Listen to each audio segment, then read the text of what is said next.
Hello friends, कैसे हैं आप सब। मैं उम्मीद करती हूँ कि आप सब खैरियत से होंगे।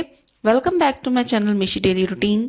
इस चैनल पे आपको मिलती हैं बहुत ही ज़बरदस्त किस्म की टिप्स एंड ट्रिक्स जो आपकी और मेरी लाइफ को बहुत ही आसान बनाते हैं। तो आज की वीडियो में भी कुछ ऐसे ही टिप्स एंड ट्रिक्स मैं आपके साथ शेयर करूंगी।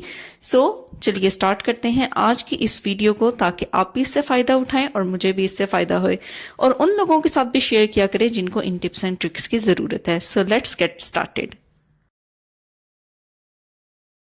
तो यहाँ पे ना आज मैं बनाने लगी थी दाल। लेकिन अमूमन मैं क्या करती हूँ, कोई भी दाल बनाऊं या चने बनाऊं तो उनको रात में ही भिगो के रख देती हूँ। लेकिन यहाँ पे मुझे बिल्कुल भी याद नहीं रहा रात को भिगोना, तो अब मैं क्या करूँ। तो यहाँ पे एक छोटा सा टिप मैं आपके साथ शेयर करती हूँ। तो देखिए, जितनी दाल मुझे बनानी है वो मैंने एक बाउल के अंदर डाल ली है। सिर्फ दो चीजें इसके अंदर मैं ऐड करूंगी और यकीन करें 1-2 घंटे के अंदर ही जो दाल है वो इतनी सॉफ्ट हो जाएगी कि आपको जरा भी टेंशन नहीं होगी कि बिल्कुल आपने रात को भिगो के नहीं रखी। तो सबसे पहली चीज जो इसके अंदर मैं ऐड करने जा रही हूँ वो है मीठा सोडा। ठीक है, यानी बेकिंग सोडा इसके अंदर ऐड कर देना है। और बेकिंग सोडा ऐड करने के बाद सिर्फ एक और चीज ऐड करेंगे, और जहां पूरी रात हमें दाल या कोई भी चने भिगो के रखने पड़ते थे वहां सिर्फ 1 या 2 घंटे के अंदर ही अच्छे तरीके से ये सॉफ्ट हो जाएंगे। अब ऊपर से मैंने इसके डाल दिया है उबलता हुआ पानी। तो यहाँ पे आपने ये चीज का ख्याल रखना है कि पानी आपको बहुत ही गर्म लेना है। तो यहाँ पे मैंने केटल में अच्छे तरीके से पानी को गर्म कर लिया था। तो बेकिंग सोडा ऐड करने के बाद इसके ऊपर मैंने ये पानी ऐड कर दिया है। अब यकीन करें 1 घंटे के बाद ही दाल जो है वो बहुत ही ज्यादा सॉफ्ट हो जाएगी। देखिए, मार्केट से हम जब भी कोई कंटेनर वाली चीज लेके आती हैं, चाहे वो चाय पत्ती हो, चाहे वो अदरक लहसुन का पेस्ट हो, तो इस तरह के जो कंटेनर होते हैं वो हमारे पास बच जाते हैं।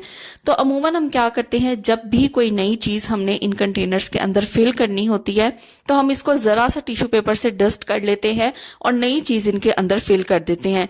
लेकिन ये गलती आपने बिल्कुल भी नहीं करनी, क्योंकि अक्सर कंटेनर्स को हम ऐसे ही रख देते हैं कि जब इनका यूज करना होगा हम इन्हें तब इस्तेमाल कर लेंगे।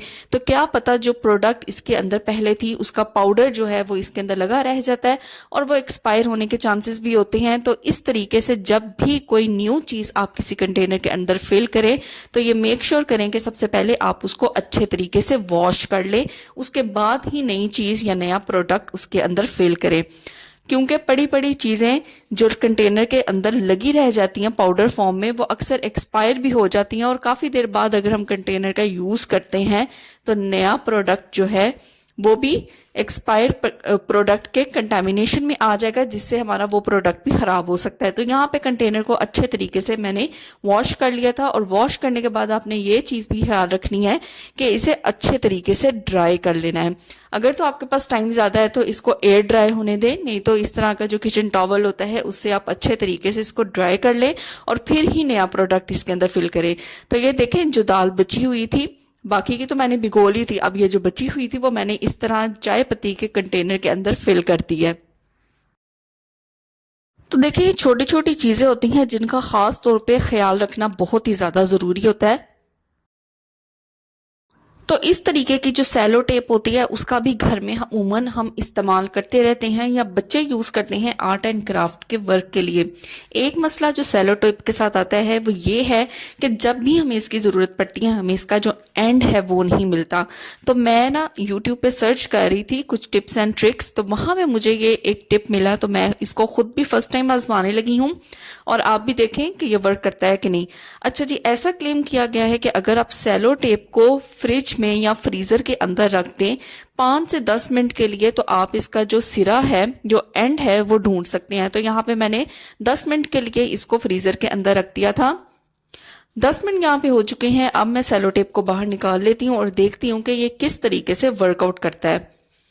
तो चलिए, फ्रिज से मैंने इसको बाहर निकाल लिया है। अब मैं देखती हूँ कि वो कौन सा पॉइंट है जिसकी बिना पे ये कहा गया है कि सेलो टेप को अगर फ्रीजर के अंदर रखा जाए तो आप इसके एंड पॉइंट को अच्छे तरीके से फाइंड आउट कर सकते हैं।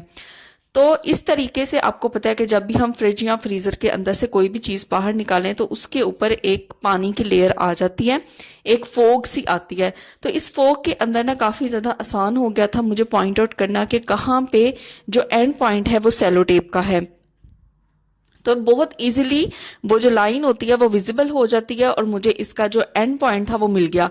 तो मेरे लिए तो ये हैक जो है वो वर्कआउट कर गया है। आप भी इसको ट्राई करके देखिएगा कि जैसा क्लेम किया गया है वैसे सेलो टेप का एंड पॉइंट फ्रीजर में रखने से मिलता है या नहीं। तो ये देखिए आपके सामने बहुत ही आसानी से मुझे मिल गया था, बहुत ही विजिबल हो गई थी इसकी लाइन।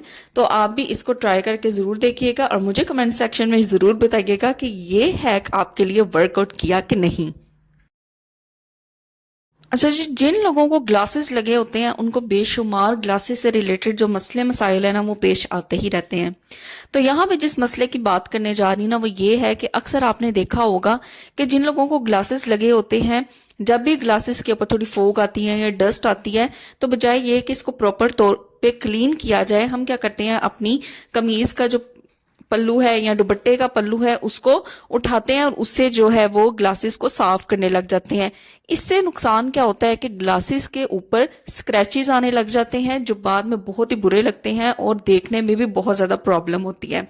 तो यहाँ पे पहले तो मैं ये रिकमेंड करूंगी कि जो लेंस सोल्यूशन ग्लासेस वालों के पास से मिलते हैं अगर तो आप वो परचेज कर सकते हैं तो वो परचेज जरूर करें और इसको क्लीन जो ग्लासेस के साथ क्लोथ दिया जाता है उसी से क्लीन करने की कोशिश किया करें। लेंस सोल्यूशन से ग्लासेस को क्लीन करने से बहुत ही जबरदस्त तरीके से इसके जो शीशे होते हैं वो क्लीन हो जाते हैं। लेकिन अगर आपके पास ये लेंस सोल्यूशन नहीं है और ग्लासेस के ऊपर स्क्रैचेस हैं तो फिर आपको क्या करना चाहिए, आपको यहाँ पर ले लेनी है जी टूथपेस्ट। तो टूथपेस्ट आप कोई भी ले सकते हैं, जो भी आपके घर में अवेलेबल है आप उसी का इस्तेमाल कर सकते हैं। तो आपने शीशों के ऊपर अच्छे तरीके से टूथपेस्ट को अप्लाई कर देना है, फ्रंट साइड पे भी और जो इसकी बैक साइड है वहां पे भी आपने शीशों के ऊपर अच्छे तरीके से टूथपेस्ट को अप्लाई कर देना है। तो यहाँ पे टूथपेस्ट को मैंने अच्छे तरीके से शीशों की फ्रंट और बैक साइड पे अप्लाई कर दिया था। अब मैं इसे छोड़ दूंगी तकरीबन 10 मिनट के लिए ऐसे ही, ताकि जो टूथपेस्ट है वो अच्छे तरीके से अपना जो रिएक्शन है ना वो यहाँ पे कर सके। तो 10 मिनट के लिए मैंने ऐसे ही ग्लासेस को छोड़ दिया था।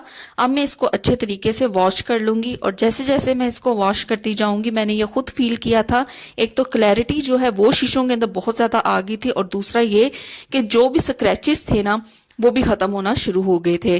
तो मैं आपके सामने ही लाइव इसको करके दिखा रही हूँ, बिल्कुल भी इसके अंदर मैंने कुछ भी कट नहीं किया। मैं इसको अच्छे तरीके से ग्लासेस जो है ना इनको पानी से क्लीन कर लूंगी, सारी की सारी पेस्ट उतारूंगी और उसके बाद मैं आपको दिखाऊंगी भी कि ग्लासेस की एक जो चमक है वो कैसी आती है और दूसरा ये कि अगर स्क्रैचेस हैं आपकी ग्लासेस के ऊपर तो वो भी चले जाएंगे। तो यहाँ पे देखिए ग्लासेस को मैंने अच्छे तरीके से वॉश कर लिया। तो इसको क्लीन अब मैं किससे करूंगी, वही जो ग्लासेस के साथ क्लोथ दिया जाता है उसी का मैं इस्तेमाल करूंगी। किसी भी किस्म का और क्लोथ आपने इस्तेमाल नहीं करना। आपने गौर किया होगा कि ग्लासेस को साफ करने के लिए जो क्लोथ मिलता है वो इंतहाई सॉफ्ट होता है और इससे 0% चांस होते हैं कि आपकी जो ग्लासेस है उसके ऊपर किसी भी किस्म का स्क्रैच पड़े।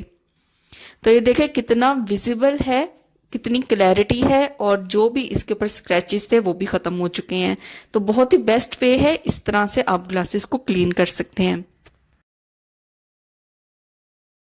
तो यहाँ पे इस्त्री को लेके आपसे मैं बहुत ही काम की टिप एक शेयर करने वाली हूँ। देखिए जब भी हम कपड़ों को प्रेस करते हैं तो इस्त्री को या तो प्रेस करते हुए जब बीच में हम ब्रेक लेते हैं बिल्कुल इसी तरीके से कपड़े के ऊपर रख देते हैं या हम इसको इस तरह स्टैंड करके रखते हैं।